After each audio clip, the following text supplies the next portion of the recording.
안녕하세요. 2021년 11월 21일 주간시장 시작하겠습니다. 저는 미르연구소의 책임연구원 이한경입니다.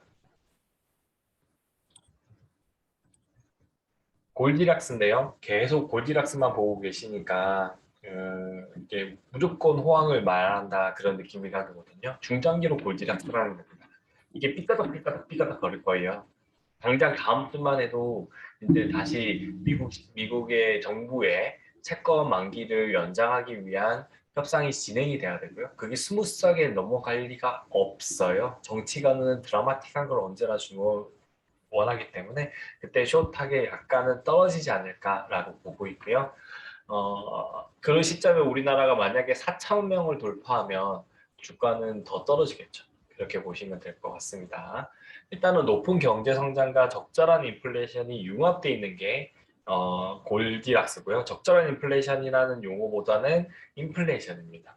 미 연준은 인플레이션을 통해서 채권을 적게 갚는다. 그렇게 보시면 되고요. 그렇게 되면 시장에 풀리는 돈은 많아지고 그게 인플레이션 촉발시키는 거죠. 경제 성장률은 경제 호황에서 나오는 겁니다.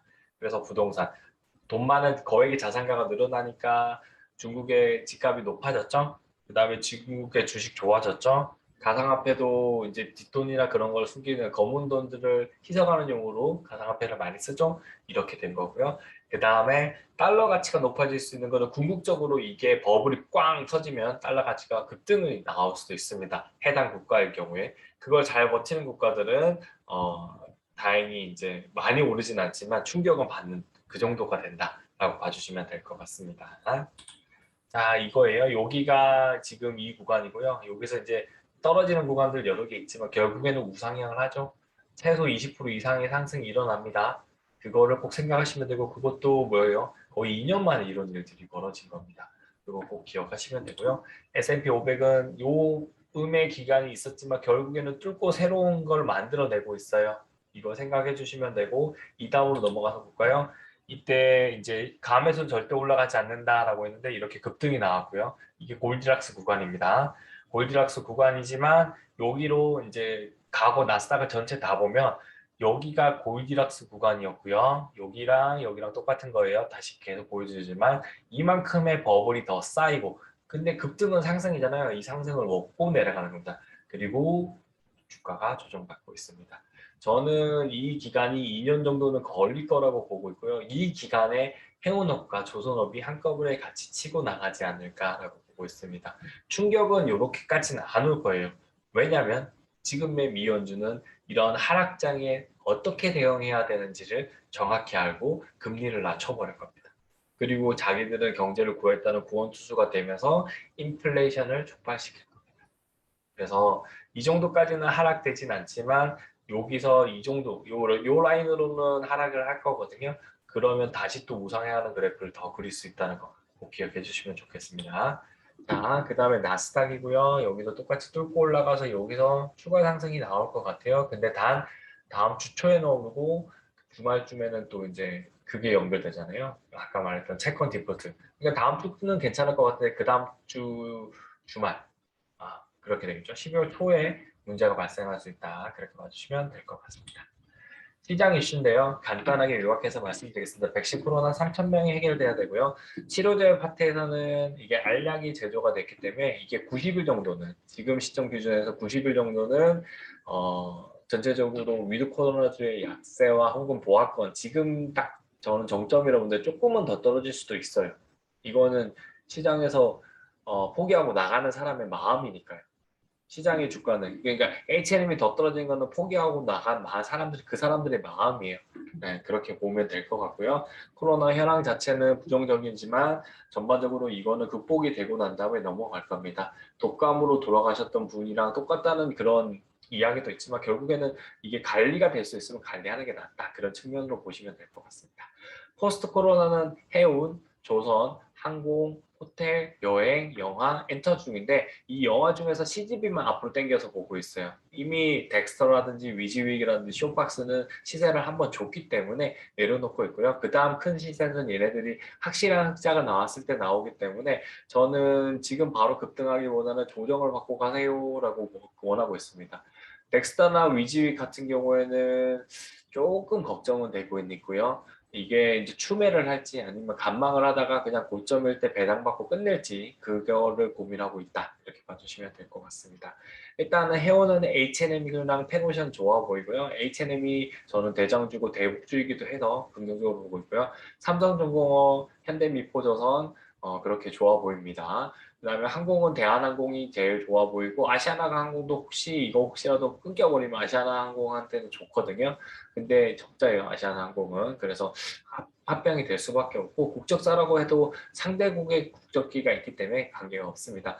호텔과 여행은 코로나가 끝나는 대로 흑자가 될 때까지 홀드입니다. 그래서 그때까지의 수익을 한번 보시고요. 지금은 이제 막 빠지기 때문에 전고점까지만 보셔도 돼요. 전고점 인근까지만 가도 매도를 하고 나오셔도 됩니다. 그 다음에 미국 시장의 뷰인데요. 실적이 중요하고요. 그 다음에 실업률인 것 같습니다. 실업률이 4%대 이내로 떨어지면은 금리 인상 시기가 당겨질 거고 미국은 호황으로 넘어간다. 그렇게 봐주시면 됩니다. 그 다음에 뉴딜은 국내와 국외 중에서 국외가 먼저 움직일 것 같은데 개도국들이 코로나에서 벗어났나요? 아니죠. 못 벗어났죠. 그러니까 걔네들한테 백신을 공급하면서 기금에서 나갈 겁니다. 그리고 그러면 자국의 바이오 기업을 성장시켰겠죠. 특히 우리나라는 그거의 수혜를 볼 거고요. 미국이라든지 유럽에서도 그걸 원할 겁니다. 그 다음에 그린뉴딜은 소형 원전 이게 대빵이에요. 대빵. 그 다음에 수소 이렇게 두 가지는 괜찮은데 신재생에너지는 소형 원전 때문에 오히려 안 좋아지는 거죠. 왜냐하면 이게 눈에 보이는 비용이 신재생에너지가 소형 원전보다 커요. 눈에 안 보이는 비용이 뭐냐면 폐기물, 방사능, 방패장이거든요. 근데 후진국 중에 일부는 자기 나라 국가에다 방패장 건설하면서 돈을 내다봐야 칠 수도 있습니다. 이렇게 보시면 될 것 같네요. 반도체는 성장입니다. 이거 지금 조정받았다고 삼성전자나 등등등 하이닉스 이제 다시금 매수를 서서히 하셔도 되는 구간으로 들어왔고요. 그리고 이 구간에서 9만 원까지는 모르겠는데 8만 원 언저리로 넘어가면 예전에 지수를 회복하면서 성장하는 모습을 보이지 않을까. 그게 내년 2, 3월이 될 거예요. 그때 우리는 어떻게 해야 될까요? 대부분의 이제 현금 비중을 그때는 아마 단기 채권 비중을 20%, 신년채 비중도 20%그 정도까지 올리지 않을까. 라고 생각하고 있습니다. 그러니까 현금 비중을 늘려가시면 좋고 주식 비중을 조금 줄여가고 좀 더 확실하게 성장할 수 있는 종목들이 있으면 소형주 위주로 중소형주 위주로 들어가시고 대형주는 조금은 이제 시장이 떨어질 때 같이 조정을 받을 수 있으니까 그렇게 가져가시면 좋을 것 같습니다. 종전선언은 이게 지금 빨간색으로 돼 있지만 실제로 녹색이거든요. 이번에 안 될 것 같고요. 저는 유대인 쪽에서는 이제 종전선언을 시켜주되 다른 반대급부를 받아가거나 받았다고 생각을 하긴 해요. 이스라엘 쪽에서 우리 쪽을 좋게 보고 있으니까. 일단 그럼에도 불구하고 5년 정도 있다가 이제 다음 대선 때 2회 쇼부치는 정도가 되지 않을까. 정확하게 개성공단도 그때 열어제끼거나 지금 열 개성공단을 해도 한두 개 정도만 해서 약간의 관계만 맺는 거 하고 실질적으로 지금 착공이 들어가도 4년 정도 걸리거든요. 그러니까 다음 대선 때 북한을 지금의 베트남처럼 싼 인건비를 이용하는 국가가 되지 않을까 그렇게 보고 있습니다. 신흥국 신용위험은 CDS가 다 높아졌어요. 미국도 높아졌고 우리나라도 높아졌고 떨어진 데는 덴마크밖에 없어요. 그래서 지금 리스크가 조금씩 커지고 있다는 거 이해를 하시면서 이 리스크가 커지면 커질수록 시장의 급락이 발생합니다. 근원적인 이유는 유럽 시장에서의 다시 폐쇄가 큰 영향을 미치고 있다. 이렇게 봐주시면 될 것 같습니다. 월봉 분석인데요. 코스피 지수는 다시 여기서 꼬리를 받아줬고요. 저는 개인적으로 이번 달은 양봉으로 좀 바꿔줬으면 좋겠다. 요 구간이 나왔으면 좋겠다라고 보고 있습니다. 요 구간 나와주고, 그러니까 요 구간인데 옆으로 가는 행보 있잖아요. 행보 구간이 좀 나와줘야 돼. 너무 이게 급격하게 상승했거든요. 행보를 좀 해주고, 그러니까 내년도까지는 행보 구간 박스권 장세나 혹은 그 정도까지는 갔으면 좋겠는데 저는 그러니까 요런 구간이 있어요. 요런 구간. 요 구간이 조금 더 맞겠네요. 지금 여기 너무 벌어져 있으니까 여기서 바로 내려 꽂는 게 아니 요로 가는 게 아니라 이 구간에 해당되는 그래프를 그려줘서 그 자연스럽게 내년까지 넘어가고요. 그래서 이번 달을 양봉해서 한 이 정도까지입니다. 이 정도면 대충 3050에서 딱 마무리를 하고요. 내년도에 이렇게 이렇게 스무스하게, 왜냐하면 금리 인상도 있을 수 있고 테이퍼링이 끝난다는 소식도 있으니까 음봉 하나 만들어 놓고 그 다음에 완전 전 세계에 호황이 오면서 한번 버블이 세게 쌓이는 거죠. 네, 버블이 세게 쌓이면 올라가는 겁니다. 네, 그렇게 봐주시면 될 것 같아요. 주봉 분석입니다. 주봉 분석으로 봤을 때는 여기서 딱 머물고 있거든요. 이걸 양봉으로 바뀌어요. 지난주에 재밌게 양을 만들었거든요.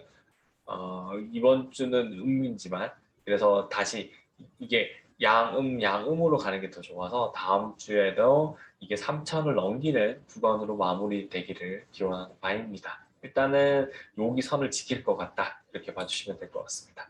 일본 분석도 뭐 일본 분석은 주봉 월봉이 더 크기 때문에 그거의 영향으로 여기 위에는 볼린저 밴드 상단 정도에 머물러 주면은 딱 좋아요 다음 주. 네 그렇게 봐주시면 됩니다. 코스닥입니다. 코스닥이 더 좋고요. 왜냐하면 중소형주는 시세가 잘 나오고 특히 이제 누구 때문에 가는지 아세요? 반도체 때문입니다.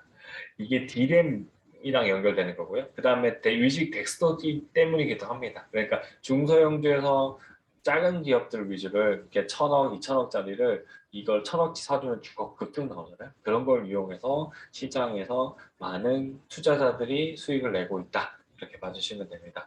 이게 몇 년이요? 20년 동안 이 박스권이잖아요. 빨리 얘도 솔직히 말해서 한 1,300, 1,500까지 가야 됩니다. 마음 같아서는 한 2,000까지 갔으면 좋겠지만 결국에는 약간의 부침과 조정을 겪으면서 우상향하는 그래프를 그릴 거다. 이렇게 봐주시면 될 것 같습니다. 주봉입니다. 주봉 좋고요. 깔끔하게 빠져 있으니까 이거 그대로 한 번은 요만큼이 한 사이클 와서 한 번 더 올라갈 수 있다. 이렇게 봐주시면 됩니다. 여기까지는 도달해야죠. 도달하고 조정받을 것 같아요. 코스피보다 코스닥으로 자본이 몰리고 있습니다. 일본 기준으로도 동일하고요. 이유는 간단해요. 그러니까 주가가 오르는 종목이 코스닥이 많아요. 그러다 보니까 단기 투자자들이 다 모이고 있다. 이렇게 봐주시면 됩니다. 차마 단타대가 여기서 일어나고 있으니까 결국 뭐겠어요? 하락장 올 때 여기가 충격이 더 클 수도 있다는 거 염두해 주시면서 트레이딩을 해주시면 되고 여기서는 자연스럽게 이 구간을 한번 만들어 줘야 됩니다. 이 구간이나 혹은 이런 구간을 만들어서 우상향하는 그래프 1075까지 가도 나쁘지 않아 보입니다. 자, 주체별인데요. 재밌는 건 외국인이 많이 기환을 했어요. 일주 동안을 상가를 봤을 때 지난주에 외국인이 많이 샀고요. 근데 초반에는 외국인이 팔았잖아요. 그러니까 목금 이틀 동안에 쫙 당겨준 겁니다. 그 다음에 1개월치로 봤을 때 외국인과 금융투자가 있는데 금융투자는 판 거고요. 외국인이 산 거죠. 이렇게 봐주시면 됩니다. 그 전에 많이 샀던 게 줄어들었다라고 보시면 되고요. 3개월로 봤을 때 외국인이 이만큼이나 됐던데, 그러니까 외국인이 3개월 전에 직전에 팔았잖아요.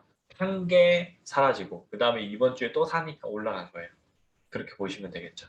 여기 8만 개였거든요. 13,000개가 늘었는데, 일주 상간인데 13,000개밖에 안 줄었다는 거는 그때 이제 한 6만 개, 오, 장난 아니죠. 6만 개, 한 5만 개 정도를 그때 3개월 직전에 팔고 나갔던 거죠, 시장. 엄청 리스키한 거죠. 이제는 이걸 꼭 보셔야 돼요. 그러니까 이번 주가 나쁘지 않다는 거, 그걸 이야기하는 겁니다. 다음 주에도 매수를 하면 얘가 다 양으로 바뀌어버리고, 11월에 사서 4월에 팔자는 속설, 4월에 팔자는 속설이니까 맞물려서 들어가겠구나. 그렇게 봐주시면 됩니다. 선물입니다. 선물로 봤을 때는 외국인은 매도를 했고요.